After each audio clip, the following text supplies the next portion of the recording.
Hi everyone, in today's video we're going to look at why you should not change your running gait without some support. Now, often this is being fed into by YouTubers, podcasts, Instagram posts, TikTok videos, various different little kind of not really nuanced kind of bits of advice that are being floated out there by people for social media content, which obviously I get, I do my short form posts as well. However, there's a lot more to it than that. So what often people are looking at is increasing their cadence because this is often a bit low, or they're looking to avoid a heel strike. Neither of these things are inherently a bad idea. However, there is a reason we're running the way we do, and without addressing that underlying cause, we're likely to cause some problems. So you might have heard the often quoted 180 steps per minute, or that heel striking is bad. But there is much, much more to this because the cadence, the way you land on your foot, and where your foot lands relative to your centre of mass, our body, really will change and should change as you run at different speeds, such as your 5K pace versus your marathon pace, the kind of speed you're running at, the physical speed, as well as just the actual relative pace. So, for instance, someone running a 7-minute mile for their marathon versus someone running a 9-minute mile for their marathon should run differently. They're going to have, generally speaking, some differences in their running gait, although that isn't necessarily because of individual basis. But that highlights hopefully the point that we are all individual and we should be running differently regardless of the pace we're running at. Is going to change, and it's important that we get to grips with how we run and why we run that way. So let's look really briefly at what that cadence change can often mean. So one of the key things it often does is brings your foot further underneath you and maybe shifts you into more of a mid-foot strike, or what we call a heel mound strike. So we're not right at the back of the heel, but we're not so flat mid-foot either. We're kind of landing underneath the base of the heel, kind of at the front of that heel position. Now that's not a bad thing. It may well mean you're slightly more efficient because it means we're landing with more Achilles workload. We're getting that a chance for the Achilles to do its thing, to go through the stretch shortening cycle and propel us. However, what it's also doing is changing the loading on our lower body.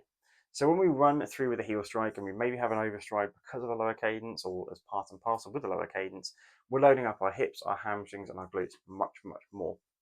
However, when we land with a more mid-foot strike or start to change that strike further forward in the foot, with the foot further underneath us, we then start to test the lower leg a lot more.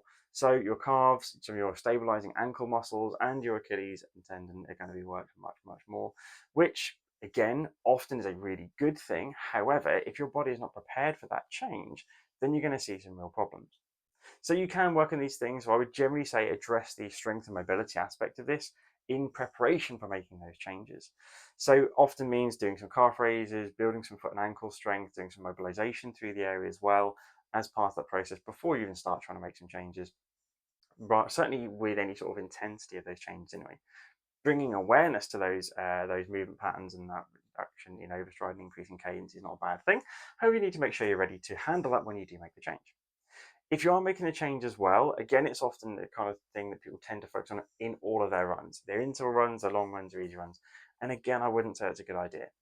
When I do get people to try and make some changes to the way they're running alongside strength and mobility changes, what we then tend to do is 1 minute of technique work where you really focus on how you're running, followed by 2-3 minutes of then just relaxed, natural running. And you do this for very, very few repetitions, test your tolerance. If everything's okay, then we start to increase that more and more and more. Now we're going to only do this on easy runs to start off with, before you maybe start doing some interval work with it after, a few weeks at the very least, if not maybe a little bit longer, depending on how you adjust. But the key thing is you cannot see from data how you need to make your changes because it doesn't tell you why. It doesn't tell you why you're making those movement patterns you are, why you're moving, and why you need to make that change, or actually shouldn't make that change at this stage. So yes, look at Garmin, look at Strava using a stride pod or something like that. Then absolutely look at the data, get some information from it. Know that the things are there that you could maybe improve upon, but you need to interject some other things first. So don't go just by numbers. Don't go just by what someone says on a YouTube video. Look at this, getting some guidance on this one, whether it be a physiotherapist, a PT, or somebody who has certainly a running knowledge, a deep level of running knowledge, ideally, who can give you this advice, looking at the data with you, then looking at why you're moving that way and how do we change it. Knowing what to do, but also the timing of what to do is really, really important. So make sure you think these things through if you're looking to make some changes. Ideally, don't do unsupported. If you are doing unsupported for whatever reason, then make sure you really look at all these things, plan in very good depth, and make sure you're taking your time being really patient with these changes. See you soon.